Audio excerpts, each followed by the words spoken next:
ਤੁਸੀਂ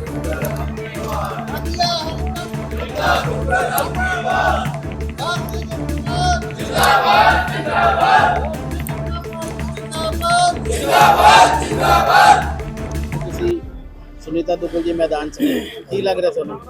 नहीं, मैदान च सुनीता दुग्गल जी पूरे बहुमत से जितणगे। कम से कम 45,000 वोटों तो अगे जाणगे ते कोई दिक्कत नहीं है। लोग साडे सुनीता दुग्गल जी दे नाल ने ते असी सारे रल मिल के इलेक्शन लड़ रहे हैं। ਪਹਿਲੇ ਇਹਨਾਂ ਨੇ ਵਿਧਾਨ ਸਭਾ ਦਾ ਚੋਣਾਵ ਲੜਿਆ ਸੀ, ਫਿਰ ਐਮਪੀ ਦਾ ਚੋਣਾਵ ਲੜਿਆ ਸੀ, ਉਸ ਨੂੰ ਲੈ ਕੇ ਕੀ ਕਹਿਣਾ ਤੁਹਾਡਾ? वो तो ऐसा है भी एमपी का इलेक्शन सी, एमपी की जी सीट है बहुत बड़ी है।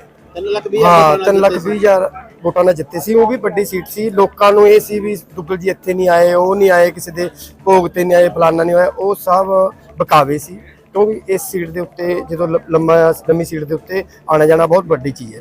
ਇੱਥੇ ਸਾਰੇ ਲੋਕਲ ਹੈਗੇ ਲੋਕਾਂ ਦੇ ਅਸੀਂ ਦੁੱਖ ਸੁੱਖ ਦੀ ਸੀਰੀ ਹੈਗੇ ਆ, ਆਉਣ ਜਾਣੇ ਵਾਲੇ ਹੈਗੇ ਸਾਰੇ। चुनाव प्रचार बहुत बढ़िया है, मैडम का चुनाव प्रचार बहुत बढ़िया चल रहा है और हमारी भारतीय जनता पार्टी बहुत अच्छे मार्जिन से जीतेगी। और हमारा जो चुनाव प्रचार है, कुछ दिन पहले थोड़ा सा लगता था हमारे को, आज जो चुनाव प्रचार है हमारा बहुत तेजी से चल रहा है और हम कम से कम 50,000 वोटों से जीतेंगे और हरियाणा में नायब सिंह सैनी के नेतृत्व में सरकार बनेगी। सुनीता दुग्गल लगता है यहाँ से विधायक बनेगी और भरपूर विकास होंगे? बिल्कुल बनेगी, विधायक बनेगी और मंत्री बनेगी। और मैडम हमारी ऐसी नेता है और पढ़ी लिखी नेता है और हम उम्मीद करते हैं मैडम यहाँ से जीत के जाए और मंत्री बने और हमारे एरिया का और हमारी नगर पालिका का बहुत ज़्यादा अच्छे से सुधार हो। नगर पालिका में बहुत दिक्कत आ रही है विकासों को लेकर, रोक के क्या अब आगे से पटड़ी चढ़ेगी?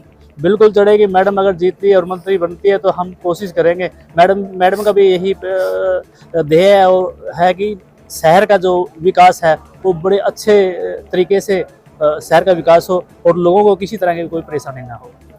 गुरचंद जी, क्या जो दुग्गल का प्रचार कैसा चल रहा है? बहुत बढ़िया, पूरा योगदान है जी, सभी इलाका वासियों का जी बहुत योगदान है जी। कितने वोटों से जीतेंगे? कम से कम 15,000 20,000 वोटों से मंत्री बने। विधायक जी मंत्री बनने जी, विधायक जी तो बहुत दूर की गल है जी, मंत्री बनने जी। पक्का? हाँ जी, क्लियर है जी। मैडम ये बताएं, चुनाव प्रचार किस तरह चल रहा है? जिस तरह कल से आपने श्री गणेश किया था चुनाव प्रचार का, लोगों का रिस्पांस किस तरह? बहुत ज़बरदस्त रिस्पांस है। कल मैंने श्री गणेश किया था भौड़िया खेड़ा से और हमारे 10 गांव जो हैं कल हमने कवर किए, जो हमारा भिड़ाना मंडल है, क्योंकि हमारी भारतीय जनता पार्टी की बहुत अच्छी रचना है, जिसके अंदर हमने इसको 4 भागों में बांटा हुआ है। तो जो कल जो भिड़ाना मंडल है उसके 10 गांव का दौरा था, जिसके अंदर कि हमारे भौड़िया खेड़ा है और हमारे खरैती खेड़ा है और कुकड़ावाली, मानावाली, सीधावाली और हिजरावा, ये सब गांव जो हमने कवर करते हुए, और जनमानस का आम जनमानस का जो जन समर्थन है, अपार स्नेह, अपार आशीर्वाद मुझ पर बरस रहा है। मैं तहे दिल से उनका शुक्रिया अदा करती हूँ, क्योंकि सब के सब जो हैं माननीय प्रधानमंत्री नरेंद्र मोदी जी की नीतियों में विश्वास रखते हैं और माननीय मुख्यमंत्री नायब सिंह सैनी जी की नीतियों में विश्वास रखते हैं। अगर आप देखें तो आज के समय में मुझे लगता है कि सबसे पॉपुलर फेस अगर कोई मुख्यमंत्री पद के लिए है, सभी जितनी भी पार्टियां हैं, सभी पार्टियों के नेताओं को अगर आप ले लें तो उसमें सबसे पॉपुलर फेस अगर आज कोई है तो वो हमारे माननीय नायब सैनी जी हैं। जहाँ तक नायब सैनी की बात की आपने, बीजेपी इस बार प्रदेश में हैट्रिक लगाने के प्रयास में है, वही कांग्रेस का कहना है कि 10 साल सत्ता से दूर रही वो और वो प्रचंड बहुमत से इस बार सरकार बनाएगी प्रदेश में, इसको लेकर क्या कहना? देखिए, छटपटा रहे हैं वो। आप देख रहे होंगे कि जिस तरह से उन्होंने टिकट वितरण जो किया है उसमें कितना समय लगाया और उसमें जो है कितने ही कैंडिडेट उनके हैं जो आज़ाद खड़े हो गए हैं, कितने ही कैंडिडेट ऐसे हैं कि जो हैं वो रिबेल होकर सामने आ रहे हैं।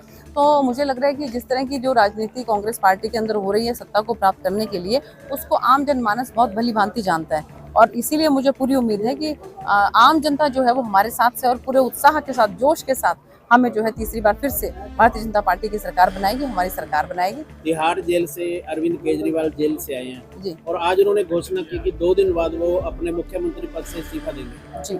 क्या कहना है इसको लेकर? देखिए, वो उनका अपना अंदरूनी मामला है कि वो किसी को दोबारा जो है अपनी बैठक बुलाकर किसी को मुख्यमंत्री घोषित करते हैं या कि वो ये घोषणा करते हैं कि वो जो है सरकार को ही निरस्त करने के लिए आग्रह करते हैं। मुझे लगता है कि ये उनका अपना डिसीजन है, वो क्या डिसीजन लेंगे ये तो वही जानते हैं। दिल्ली में चुनाव आ रहे हैं आगे जी, क्या लोगों की सहानुभूति बटोरने के लिए भी ऐसा हो सकता है? बिल्कुल, देखिए ऐसा है कि राजनीति के अंदर सब कुछ चलता है, तो ज़रूर उनको लगता है कि वो इतने समय में अंदर रह के आए हैं, जो अभी बाहर आएंगे तो लोगों को एकदम से उनके लिए उनके मन में बहुत सहानुभूति होगी, तो शायद हो सकता है यही इस तरह की कोई सोच लेकर। लेकिन जनता जानती है कि जिस तरह का काम उन्होंने किया है, जो इतने साल तक उनको अंदर रहना पड़ा, तो कोई ना कोई कसूर तो होगा। सच में खासकर जी क्योंकि पहले चुनाव लड़ा आपने जी और उसके बाद फिर 2019 जी अब फिर चुनाव आपके सामने आया हुआ है। जी रतिया की जो समस्याएं हैं, जी। प्राथमिकता क्या रहेगी आपकी अगर आप यहाँ से मतलब प्राथमिकता मेरी विधायक चुने मेरी प्राथमिकता मेरी यहाँ के युवाओं को, यहाँ के बच्चों को नशे से मुक्त करना होगा। क्योंकि मेरे पास माताएं बहनें आकर रोती हैं कि बेटा साडे बच्चियां नू बचा ले। तो एक जनप्रतिनिधि होने के नाते मेरी जिम्मेवारी बनेगी ये कि मैं यहाँ के बच्चों को, जो यहाँ के युवाओं को नशे से मुक्त कर सकूं, इस इलाके को नशे से मुक्त कर सकूं। मेरी माताओं बहनों का मुझे सहयोग चाहिए, हमारे भाइयों का मुझे सहयोग चाहिए, संरक्षण चाहिए, उनकी मुझे सहायता चाहिए, उनकी मुझे मदद चाहिए। इसके साथ साथ जो सामाजिक संस्थाएं हैं उनकी मुझे मदद चाहिए और एडमिनिस्ट्रेशन के साथ मिलकर हम इस इलाके को जो है वो नशा मुक्त करेंगे। हरियाणा का एक नारा था, देशा में देश हरियाणा, जहाँ दूध दही का खाना, वो तो यहाँ लुप्त हो गया। अब तो सिर्फ चिट्टे का ही राज चल रहा है यहाँ पे। इसीलिए मैं आपको कह रही हूँ कि मुझे तो लगता है कि शायद कोई वाहेगुरु जी महाराज ने मुझे यहाँ पर इसी काम के लिए भेजा है कि मैं यहाँ के युवाओं को, यहाँ के बच्चों को जो है वो नशे से मुक्त कर सकूं, यहाँ की बेटियों को जो है वो सुरक्षा प्रदान करने के अंदर अपना सहयोग करूं। और इसीलिए मैं जो है पूरी शिद्दत के साथ कह सकती हूँ, पूरी ईमानदारी के साथ कह सकती हूँ कि जैसा प्यार, जैसा आशीर्वाद मुझे रतिया की जनता से मिल रहा है, तो यहाँ से जीत भारतीय जनता पार्टी के कमल के फूल की सुनिश्चित है। एक सबसे बड़ी दिक्कत है युवाओं के लिए, अगर उनके लिए खेलों का इंतजाम किया जाए तो वो ये नशे से भी दूर हो सकते हैं। ऐसा भी कोई प्रयास रहेगा? मेरा बिल्कुल प्रयास रहेगा कि हमारे बच्चे जो हैं या तो पढ़ाई में जाएं, हर जगह पे, हर गांव के अंदर ई लाइब्रेरी बनाने की मेरी कोशिश रहेगी कि बच्चे लाइब्रेरी में बैठकर पढ़ाई करें, या फिर जो है खेल के मैदान के अंदर जो है अपने शरीर को तंदुरुस्त करें। तो मेरी कोशिश रहेगी कि जगह जगह पर जो है वो खेल के स्टेडियम बनने चाहिए। जगह जगह पर हमने व्यायाम शालाएं तो कई गांव में बनाई हैं, मैंने खुद उद्घाटन किया था। लद्दूवास की गांव का मुझे याद आ रहा है, बहुत से गांव का मुझे याद आ रहा है कि मैंने व्यायामशालाओं का खुद उद्घाटन किया था।